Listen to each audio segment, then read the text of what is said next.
untuk masuk di dunia YouTube itu sendiri untuk yang para pemula apalagi yang milenial ini, menurut lo ada tips atau ada apa?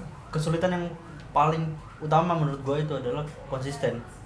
Karena semua orang bisa bikin video, semua orang bisa cari konten yang bagus.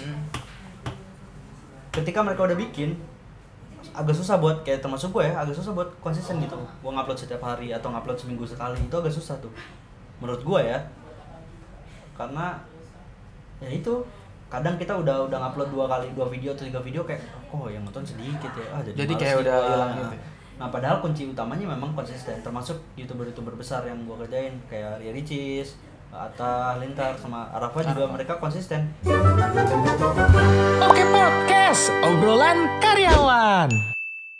Selamat datang di Oke Podcast, obrolan karyawan podcast ya. Mantap. Ini kita ada kedatangan Rizky Febian. Bukan, saya Kaseto. Iya. Enggak lucu. Ayo lanjut Pak. Ya jadi Kaseto. Ini kita kedatangan salah satu videografer ya, sudah berkecimpung di beberapa artis YouTube ya. Ada Zikri. Masa Zikri doang? Biasanya kan Zikri Hanya itu Hakiki. Ah, gitu Hakiki. Tapi nama lengkap lu sih? Zikri Hakiki. Zikri Hakiki. Aslinya. Kemarin kita ada juga Zikri ya, Jan ya? Di mana? Yang teknisi IT. Sama kacamata juga mirip sama lu. Itu gua juga. Oh, juga sama. Di SDM. Nah, Zikri ini teman-teman semua seorang videografer. Awal mulanya emang ada niat ngevideo, maksudnya ke minat ke masuk ke dunia video ya? Iya, editing dan sebagainya. Nggak tahu ya, gua minat ada. Minat itu pas di zamannya SMA gitu.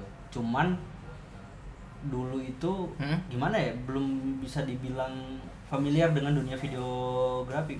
Dulu kan belum ada YouTube juga. Iya, kita nggak ada tahu istilah ada videografer, ada editor dan kayak gitu, nggak tahu. Yang gua tahu cuma ngerekam aja. Tapi nggak tahu mau diapain. Iya, nggak tahu diapain kan. Nah, karena apa ya, senang aja gitu. Bahkan gua nggak punya HP yang buat ngerekam video yang bagus gitu. Zaman dulu kan HP gua masih Nokia gitu. Nah, terus ada kesempatan waktu itu gua bisa menyalurkan benar-benar hobi gua ngerekam pas mau perpisahan sekolah.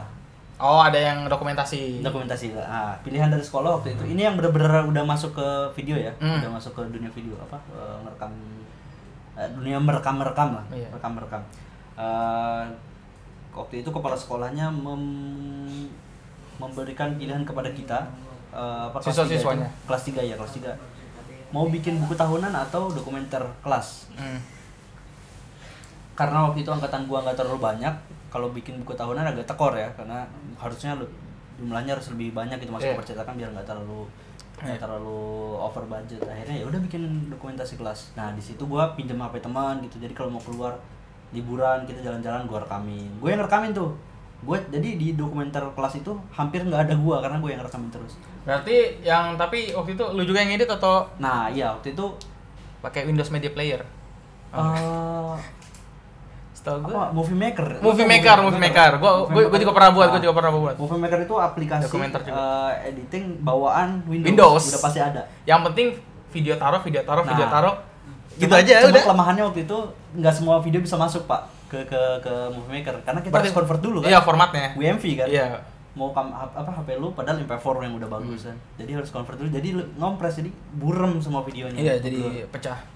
Nah, disitulah kayak wah, gue belajar nih Movie Maker ke warnet. Nah, gue belum punya komputer yang bagus waktu itu. Cuman ya udah. Itu tahun 2013. Pada saat itu YouTube udah ada mungkin. Udah muncul. Kayak waktu itu lagi viral-viralnya Radit stand up. Iya. Belum ada vlogger zaman dulu. Berarti sudah, cuman nggak terlalu. Berarti banyak. Pas lagi viral-viralnya Radit YouTube-nya yang stand up itu yang stand up gitu, yang di apa namanya? Di cafe itu kan.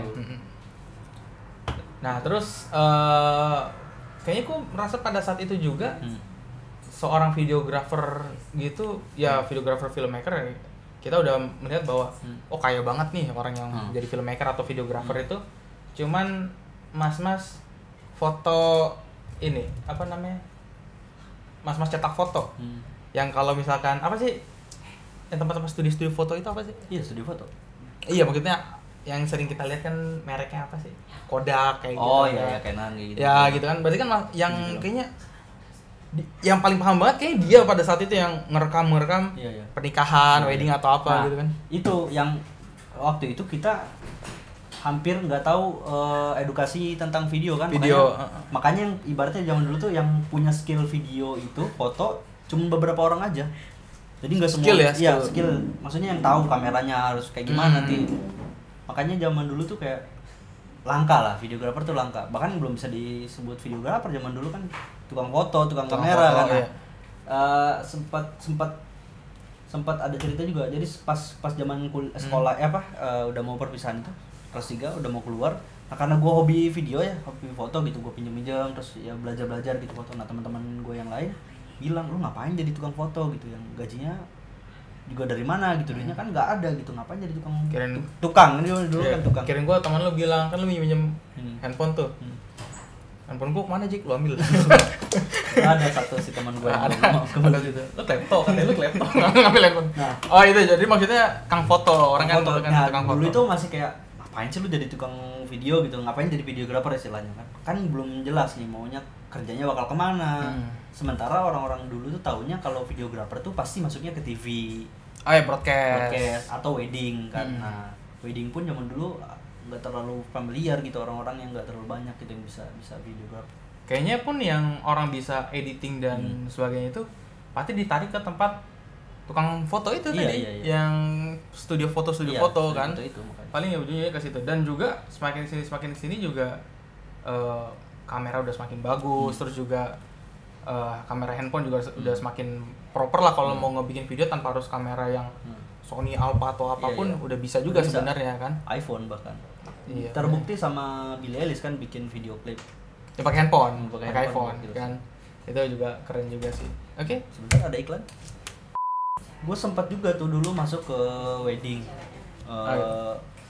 Ya kerja di wedding gitu. Gue belajar lagi gimana bikin video yang bagus gitu, terus ambil foto yang bagus dengan kalau wedding kan kayak ada pressure, harus cepat nih, harus momennya nggak boleh kelewat ya. Nah dari situ gue belajar lagi setahun lah di wedding, baru setelah itu gue ke Jakarta, gue seriusin lagi tuh gitu. Jadi awal mulanya masuk ke video karena memang hobi awalnya, bukan kayak apa nih coba gitu, enggak, emang karena gue seneng aja ngeliat video. Kebetulan om gue zaman dulu juga udah sering-sering syuting gitu, dia punya handycam, ngasih ke gua gitu nih, pakai gitu handycamnya, jual gitu. Jual. Itu nggak ketahuan kalau nih jual katanya. Kebetulan om lu juga ngambil punya temennya dia kan, coba-coba mana kamera gua katanya lu ambil ya. Keluarga pencuri. Akhirnya beralih ke sini ke Jakarta, diseriusin itu ambil wedding juga atau apa pertama kali? Nah, ini nih berkaitan dengan ini nih. Oh apa? Kita TV. ceritain bukan. Oh, ini dong. Enggak, gue mau ngambil TV sih. Oh iya. Aduh, kenalkan. Gue masih ada niat. Keluarga. Bawaan keluarga. Bawaan dari kita. Enggak, jadi pas gue selesai wedding, gue ke Jakarta. Lu nikah waktu itu? Enggak. Oh, event wedding. Nah, bilang dong. Itu kan selesai gue wedding. Selesai gue bekerja di wedding, dunia wedding. Gue ke Jakarta buat niatnya mau lanjutin kuliah. Karena waktu itu sempat ke stop kan. Nah kebetulan kuliah gue di broadcasting, gue lanjut ke kuliah, tapi ternyata pas gue sambil lanjut, gue harus sambil kerja karena bayar kuliahnya agak mahal gitu. Gue sementara gue ada tanggungan keluarga, akhirnya ketemulah sama CEO-nya Kamadi melalui perantara sahabatku dari Sulawesi, ujung rantau, dari Buton. Nah gue dikenalin sama Kak Vika, terus coba gimana kalau kita podcast sama ditunggu, tapi yang ngobrol gue ditawarin untuk kerjain proyekan pariwisata yang awalnya Kamadi kita kan tourism consultant gitu, terus beberapa video masih kayak promosiin pariwisata gitu. Ya udah gue kerjain, makin lama banyak yang dikerjain, kayak dokumentasi profile ke perusahaan yang lain, terus ya udah makin banyak gitu yang dikerjain. Terus ya udah ternyata itu jadi pekerjaan yang serius gitu di dunia videografi berikutnya yang mungkin. Berarti batu lompatan lo emang di Kamadi. Di Kamadi bisa dibilang gitu. Dapat pekerjaan pertama gue di wedding, pekerjaan pertama ya. Sebelumnya kan sempat bikin video-video tapi nggak dibayar karena hobi aja gitu, bikin video klip dan sebagainya. Nah terus pertama kali lu terjun ke dunia YouTube pas ada kayak lu tahu wah ada YouTube, lu masukin video apa waktu itu? Oh iya, itu yang gue bilang bikin dokumentasi perpisahan sekolah itu gue langsung masukin YouTube 2013 lah. Banyak ya? Jadi anak-anak itu nontonnya di YouTube. Nah, gue jadi udah zaman dulu tuh BBM ya, waktu masih BBM sama Line. Jadi gue kasih linknya, nih kalau misalnya mau nonton gini. Kok beda nih linknya? Iya dong, saya lurus dong. Ini dokumenter yang mana nih? Kok tiba-tiba ada Parakon gitu ya? Dulu belum ada 19. Tahu nggak sih Parakon? Lu tahu nggak sih Parakon? Nggak tahu. Ya! Yang itu loh, yang ada anak kecil di tembok itu Parakon tembok. Tidak tahu. Iya, lo gimana sih?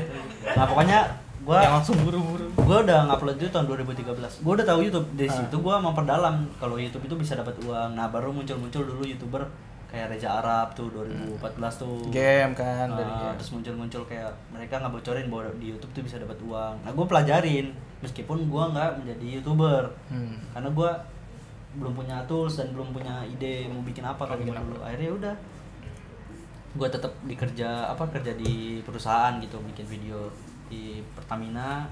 Nah tuh, gue juga tadi sempet mau nanya kerjaan klien yang paling sulit atau yang paling ekstrim yang menantang lu apa? Itu yang di offshore Pertamina offshore, itu? Iya, offshore di tengah laut. Sumur yang ada di tengah laut. Lu langsung aku terbang enggak? Enggak dong. Oh, enggak. Nah kesulitannya adalah banyak SOP yang harus diterapkan. Jadi bikin videonya nggak cuman lu datang lu ngerekam, enggak. Kita harus di sana standby selama 1 bulan. Terus sebelum berangkat harus gitu? cek kesehatan, medical check up, fisik, semua jantung di ronsen dan semuanya harus sehat. Nggak boleh ada penyakit-penyakit yang berat gitu. Terus di sana juga kita harus tahan medan, ombak kadang tinggi kan, terus cuaca kadang terik, panas, dan alat-alat kamera yang kita bawa kayak drone, kamera dan sebagainya itu harus proper, nggak boleh bisa menimbulkan kecelakaan. Kayak misalnya kamera itu harus kita lapisin sama bahan-bahan apa gitu supaya nggak ada percikan gas masuk, terjadi ledakan dan sebagainya. Nah, yang proses itu yang menurut gue yang wah ini keren nih. Yang ekstrim banget nih kayaknya. Gue bikin video nggak pernah di dulang minyak guys, bikin video. Nah, itu pengalaman seru sih menurut gue. Nah sekarang kan udah jadi videografer ya beberapa kalangan artis ternama juga lu kan. Nah itu awal mulanya yang lu terjun bisa dapat link ke artis-artis itu gimana? Awalnya sebelum lu pernah di mana aja sih? Gua sempat bantuin awal mulanya ya pertama kali untuk ke artis tuh karena di kampus gue tuh memang lingkungan ini kan, lingkungan artis kan di TV kan. Udah sering ketemu, tapi untuk mulai mau kerja tuh kayak awal-awal bantuin Raim dulu. Terus ya udah gue kenal sama Arafa, gue berteman aja, berteman sama Arafa. Terus pertemanan itu ternyata manjang gitu sampai sekarang. Pas gue masuk ke Pertamina itu masih gue kerjain punyanya Arafa gitu-gitu, masih sering ketemu sama artis lain gitu. Nah, barulah gue mulai berani masuk ke dunia YouTube yang benar-benar apa ya, di luar konteks pekerjaan gue kan. Gue ya berarti udah kalangannya ya YouTuber gitu, udah selebriti atau apalah, influencer atau apa dibilangnya. Nah itu gue masukin CV lamaran ke mereka. Ada lowongan, teman gue yang bilang lo masukin aja karena lo kayaknya bisa nih di sini. Lo ngasih portofolio lo waktu SMA gitu? Enggak, SMA dong, yang di Pertamina tuh. Kasih link nih, ini Arafa kasih link. Kasih kira kok beda linknya kan? Tadi. Nah, terus nggak ke Arafa, langsung ke Atta. Nah, kan dulu rambutnya warna-warni Zikri, kayak ayam. Warna biru, pink. Sekarang nggak mau. Kaseto sekarang. Kaseto warnain rambut, guys. Berarti pertama kali lu nyebar CV ke Atta Halilintar. Masuk Atta. Karena ada teman lu juga yang ngasih tahu untuk itu. Info locker lah.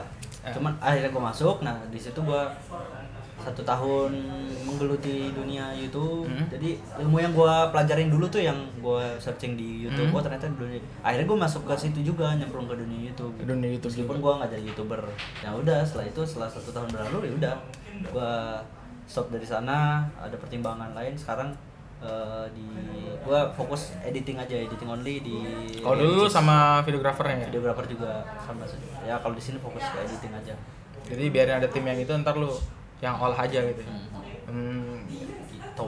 Nah, apa sih sulit-sulitnya YouTube tuh, kayak misalkan apalagi ya zaman-zaman milenial ini kan mau punya duit mudah dan banyak gitu loh. Salah duanya ya YouTube ini salah satunya kan ngepet. Ketiga ya saham, investasi. Maksudnya YouTube ini kan sebenarnya kan menjanjikan juga semacam kayak ya kalau lu suka nulis blog, ya tulisan lu banyak orang ini ntar ada yang endorse atau apa. Nah kalau YouTube ini kan sama aja kayak lu bikin video apa yang lu suka, ada yang nonton atau apa, lu bisa dapet duit gitu. Nah sulit-sulitnya untuk masuk di dunia YouTube itu sendiri untuk yang para pemula apalagi yang milenial ini, menurut lu ada tips atau ada apa? Kesulitan yang paling utama menurut gue itu adalah konsisten. Karena semua orang bisa bikin video, semua orang bisa cari konten yang bagus. Ketika mereka udah bikin, agak susah buat, kayak termasuk gue ya, agak susah buat konsisten gitu. Gue ngupload setiap hari atau ngupload seminggu sekali, itu agak susah tuh menurut gue ya. Karena ya itu, kadang kita udah ngupload 2 video atau 3 video kayak yang nonton sedikit ya, jadi kayak udah hilang gitu. Nah padahal kunci utamanya memang konsisten, termasuk youtuber besar yang gue kerjain kayak Ria Ricis, Atta Lintar sama Arafa juga mereka konsisten. Mau gue berapa kali nih ngupload. Kalau Atta kan dulu sehari sekali, bahkan sehari 2 kali. Kalau Arafa nguploadnya seminggu minimal 2 kali. Kayak gitu. Terus dijadwalin ya? Jadwalin selalu, misalnya selalu 2 minggu. Nah itu berjalan terus tuh, nggak boleh putus. Mau lo viewersnya kecil atau enggak itu ya dijalanin. Nah, situlah sumber penghasilan. Bahkan Ria Ricis punya 3 channel yang berbeda, masing-masing upload sehari 1. Jadi, sehari. Itu weekend terhitung posting juga. Posting, nggak ada libur kita. Nah itulah tingkat kalau bedanya kita di PH tuh kayak paling 1 bulan ngerjain berapa video doang gitu. Itu pun durasinya nggak terlalu banyak. Nah kalau di vlog di YouTube, karena kita ngerjain vlog setiap hari harus upload. Dan durasinya di atas 10 menit gitu-gitu. Terus ya gitulah. Tapi beda treatmentnya. Jadi lebih soft aja editing. Kalau dibilang kan YouTube kan, apalagi kalau udah terjun di dunia YouTube itu sendiri, ya tadi tiap hari harus ada membuat konten gitu. Nah, kalau menurut pandangan lu lebih sulit sebagai editor atau sebagai videographer yang setiap hari harus ada buat konten? Masing-masing punya tingkat kesulitan sendiri sih menurut gua. Karena gua udah pernah di video juga pernah di editing. Ya kalau menurut lu, kalau video kan keluar yang ngerekam, kalau editor kan yang harus mau nggak mau ada jadwal deadline-nya, yang ini episode ini. Sama-sama sih menurut gua, nggak bisa dipilih tuh. Sama-sama berat juga sih lumayan. Karena kalau misalnya videographer tuh lo keluar, kalau misalnya bikin kontennya di luar kota lo harus ikut keluar kota kayak gitu. Terus kalau misalnya berkaitan dengan barang-barang yang lo harus bawa, kamera dan sebagainya, konten juga kan harus kameramen yang ini harus idenya apa yang harus dibikin. Nah, itu juga mereka harus tanggung jawab, harus pikirin. Kalau editor juga deadline, terus kalau misalnya ada copyright, terus kalau misalnya ada konten-konten yang sensitif terus dia nggak keedit, dia tanggung jawabnya besar juga. Bahkan kalau misalnya ada file yang korup atau hilang, itu juga bisa kena. Nah gitu, jadi sama sih menurut gue. Korup. Itulah kurang lebih. Oke.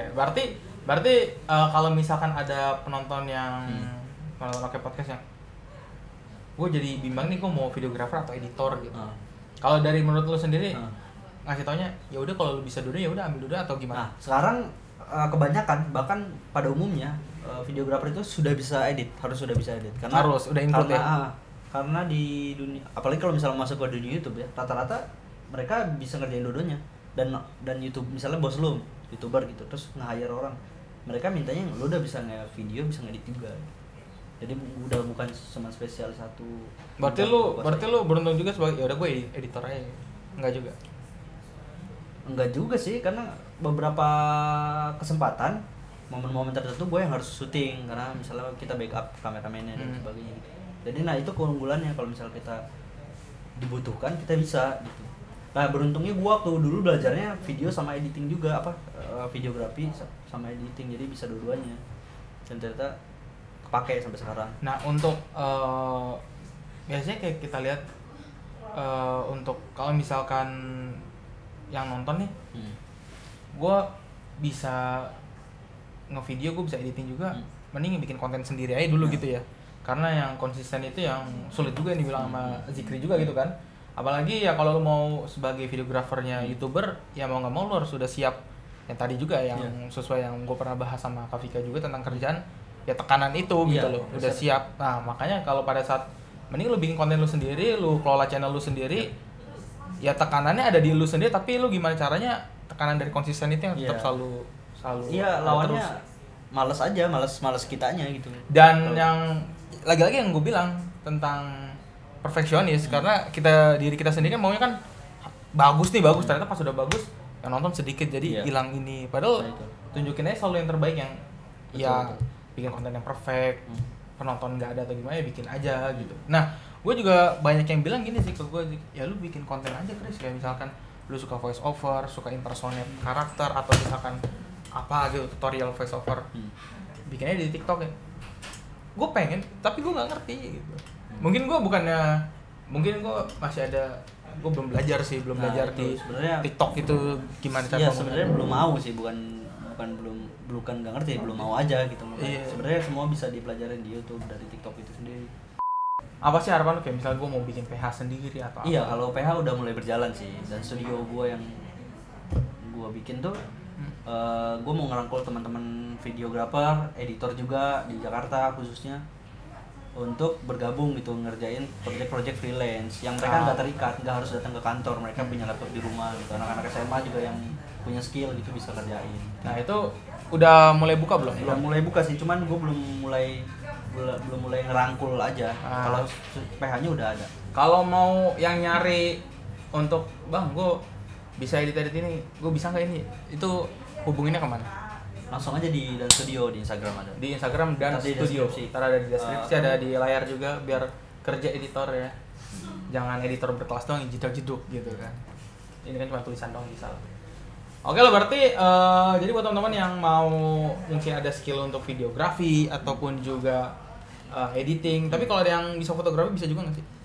Kalau saat ini sih belum ya, cuman video aja ya. Karena emang fokusnya kayak mau ngerjain proyekan YouTube, proyekan company profile dan sebagainya, podcast dan lain-lain. Tapi yang mungkin skillnya belum seberapa bisa dipelajarin lagi, baru bisa join ke Dan Studio ya. Iya. Di ini bukan tempat untuk belajar ya Dan Studionya ini, tapi untuk wadah yang udah pada bisa. Iya, makanya gue bilang tadi skillnya diasah dulu baru bang. Dan sertakan portofolio, jangan lupa di Google Drive, biar ntar kasih linknya email ini biar dilihat juga gitu. Oh oke, bisa nih gitu, hire, di join nama gua. Oke. Jadi ternyata jadi YouTuber itu nggak mudah banget ya teman-teman ya, karena ada konsistensi, terus juga harus moodnya itu juga harus diatur juga. Ya, betul. Apalagi terus juga kalau kamu punya karyawan yang harus bisa ngehandle teman-teman semua sebagai videographer, editor dan sebagainya, harus bisa merata lah, nggak berat sebelah aja. Gue mau nanya, apa itu? Ini baju belinya di mana ya? Ini sama nih. Pertanyaannya kayak vlog sebelumnya ya? Nih jawabanku bisa sama juga kayak tadi, gue masih ingat nih. Ini baju dari Digicam, ini bisa glow in the dark, apalagi kalau di tempat-tempat yang sangat gelap. Belakangnya ada gambar lagi nggak? Ada. Coba. Posisi sama ya? Oke, pokoknya kalian yang mau beli di Digicam sih, deskripsi ada di bawah ya. Ya benar, nih baju Digicam. Banyak juga kok baju-bajunya, bukan cuma ini. Nanti gue mau ya? Hah? Kok mau? Beli. Nah, ya, gue ambil aja nanti. Ya, HP aja bisa gue ambil. Pilih-pilih hilang satu. Apa? Oh nih kopi juga, ini bukan kopi tapi. Gua ada Zikri nggak ada minum. Oh ada dia. Jadi kasih juga. Ben Cullen Maintenance Square. Kosong kan betul. Kan? Udah. Jangan lupa di Ben Cullen Maintenance Square yang telah mensponsori kita minuman yang sangat segar ini di sore hari. Jangan lupa untuk pantengin terus Oke Podcast. Kita akan ngebahas apa lagi untuk di episode berikutnya di kursi panas ini. Jika kursi ini tidak panas, maka akan dikasih kompor. Iya. Oke Podcast, obrolan karyawan.